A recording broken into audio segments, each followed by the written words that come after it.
And workplace safety is a primary focus now as we learn more about what unfolded leading to the Midtown mass shooting. There are meetings planned now between city and corporate leaders to discuss ways to improve building security.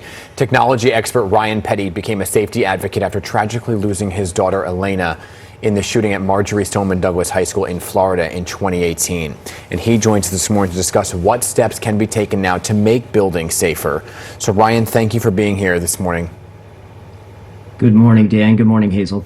And thanks for talking about this. I know it's not easy for you, and I'm sorry for your loss. But what we saw on Monday, 27-year-old Sham Timur walking into this office building with an AR semi-automatic rifle, right? The same type of weapon used in the Parkland school shooting that claimed your daughter's life. So what was your initial reaction when you heard what happened in Midtown? You know, my first thoughts go to the families. I know exactly what they're going through this morning. Probably a lot of disbelief, a lot of grief. My heart aches for them, and my prayers go to those families of the victims this morning. But, you know, as we learned more about what happened there, I kept thinking about all of those folks and seeing some of the pictures of the employees in the building barricading themselves with, you know, couch cushions and whatever they could find at their feet. You know, like all of these events, there is just absolute chaos, and the people inside the building, first responders, have no idea what's going on. Where is the attacker? Where are the safe areas? What should I do now? Should I stay, you know, sheltered in place, or should I evacuate?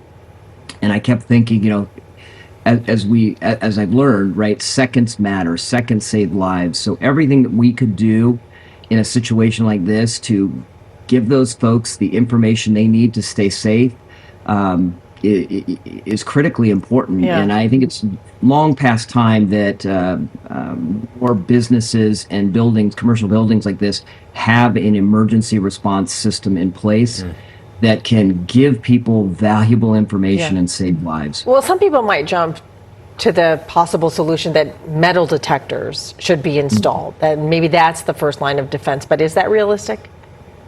I don't think so, and I don't know all of the specifics, but we know the officer that was on duty down, I believe he was down on the first floor, you know, the gunman took him out immediately, and so even if you had metal detectors at that point, he would have simply bypassed them. There was nobody there to quote unquote man the metal detector, so that's not always the place. I think what you need is the moment an assailant comes into a building or any emergency situation, if you can give the staff, the security team, even the office workers, the ability to alert authorities of what's going on.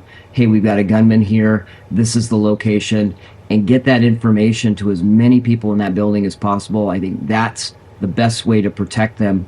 You know, short of just, you know, not allowing visitors in the building. Yeah, I mean, Mayor Adams was on our air yesterday and spoke about the fact that yes, like you said, the NYPD officer, his life was taken immediately, as was a security guard who had the ability to press a button that would recall the elevators down to the ground floor, and he was not able to do that because he was shot so quickly. So when you look at this, right, is there something that can be done to a building, say a key card system for an elevator, or, you know, when you've looked at and made suggestions to other buildings? No, 100%. So every employee, see, I think the mistake we've made for so long is we've sort of, quote unquote, outsourced our security to the security team. And you saw what happened. The gunmen and the assailants are, you know, they understand how to attempt to eliminate the security personnel. And that's what they did here. So I think you need to we need to rethink the way we do security and extend that capability to everyone in the building. Everyone should be able to signal a lockdown. We do this in schools in the state of Florida. We do this in many states, right? It's called Alyssa's Alert. Alyssa Al-Hadef was one of the victims in Parkland, along with my daughter. And the ability, there's systems out there like companies like XSponse, which I work for.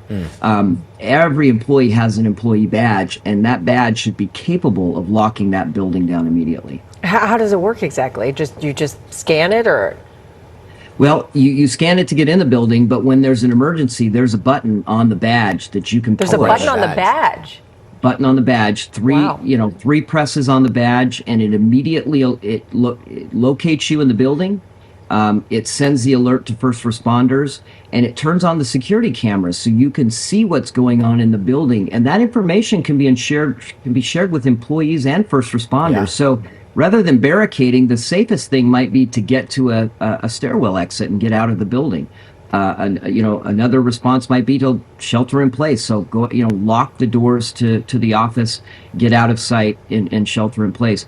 But that ability for every employee to push a button and alert first responders and other occupants of the building what's going on is life-saving. Yeah, that is actually fascinating, the ID badge there with the button. Ryan Petty, I appreciate you joining us this morning with some of your insight and expertise. Appreciate your time.